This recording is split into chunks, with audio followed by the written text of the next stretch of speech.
Margaret Kuhlman of Soul Astrology. This new moon in Pisces is accompanied by 3 other planets, and Mercury at the beginning of Pisces is actually on the south node. The new moon is an eclipse which will be seen only in the middle of the Atlantic Ocean,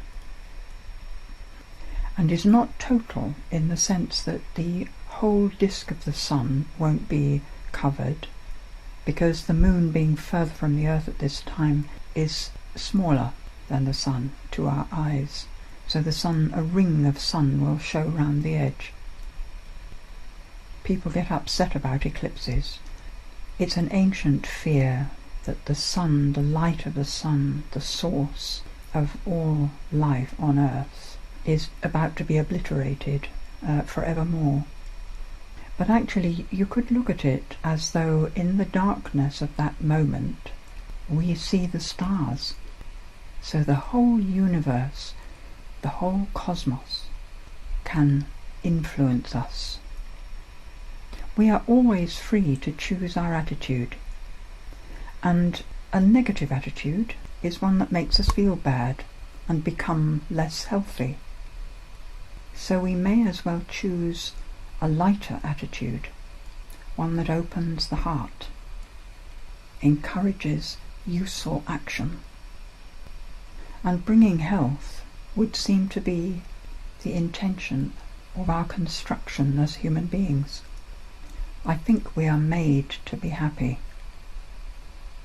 With Mercury on the south node and the sun and moon so close to it, together with Neptune, it's as though humanity is very much aware of the soup of our emotional connections, and the predominant feeling seems to be fear and suffering at present. Suffering there may be, there need not be so much fear.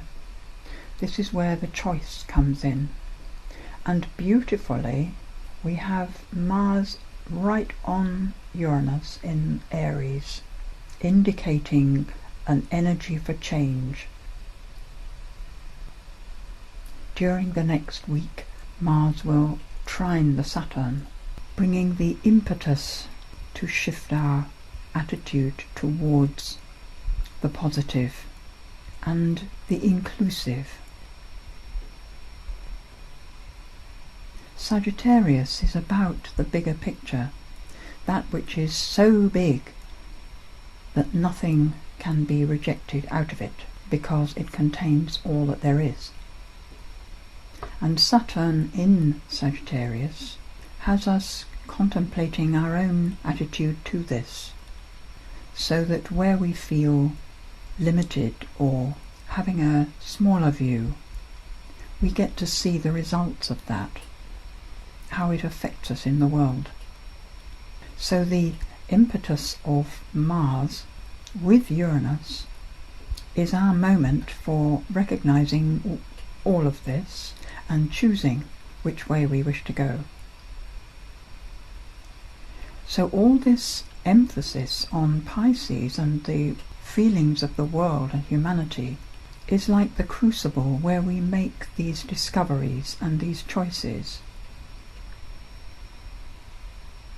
In the picture of the chart, it looks as though the planets are somewhat spread out in Pisces, but actually if you check the degrees that they are, you realize that they are all very close together, apart from Chiron. Chiron at 23, nearly 24 degrees Pisces, is connecting with a square to Saturn and a quincunx to Jupiter. So it's Chiron, it's the sufferings of the world that Jupiter is endeavouring to heal from Libra. Jupiter, who increases everything, makes everything more so, sometimes exaggerates, but it's holding the reins of Mars and Uranus so that we remain aware of our relationship with others and don't go completely off on our own tack. There's a pull both ways, to be with others and to be alone. Again, it's through our actions we discover what it is that works best for us. So there's liable to be quite a lot of vacillating. The important thing is to keep moving forward, not to get upset about what happens, but to move forward, to correct, to harmonize, to balance, so that even though the walking forward may feel unsteady, the movement keeps us upright. When we get to the full moon, it's as though the steadiness has arrived. Mars has moved into Taurus, which is very much more steady, earthy, grounded. And the moon has left the Pisces bunch and is facing it across from Virgo, making a very lovely connection to Pluto, as does the Sun. So the changes that seemed impossible in the first half of the month become more doable as we go forward. I feel that this whole month is about recognizing our individuality as people in the material world, our, in a sense, aloneness, balanced with the oneness of the truth of spirit. It is a paradox to be separate and yet all one. And I think this month is us vacillating between the two sides, the two ends of this, hopefully finding ourselves more steady in the oneness as we go on. It's also, I think, a month for the feminine. Venus is in Aries the whole month, and retrogrades, starts to move backwards, appear to move backwards on the 4th of March. She goes backwards into Pisces, but not this month. On the 15th of April she goes forwards again. So all of this month she's in Aries, forwards and then backwards, bringing the feminine strength. It doesn't just need women to promote the feminine. We all have the feminine in us, and the feminine is about recognizing the relatedness of all things and all people. Perhaps this is the fulcrum on which the paradox of separateness and oneness hangs. Relatedness from our individuality, but connected to others, knowing that we are constantly in the field of influence between people. So all the feminine things about growth and nurturing, connecting, listening, all the helpful things, bringing warmth and healing, everything that comes under the umbrella of Venus has strength this month.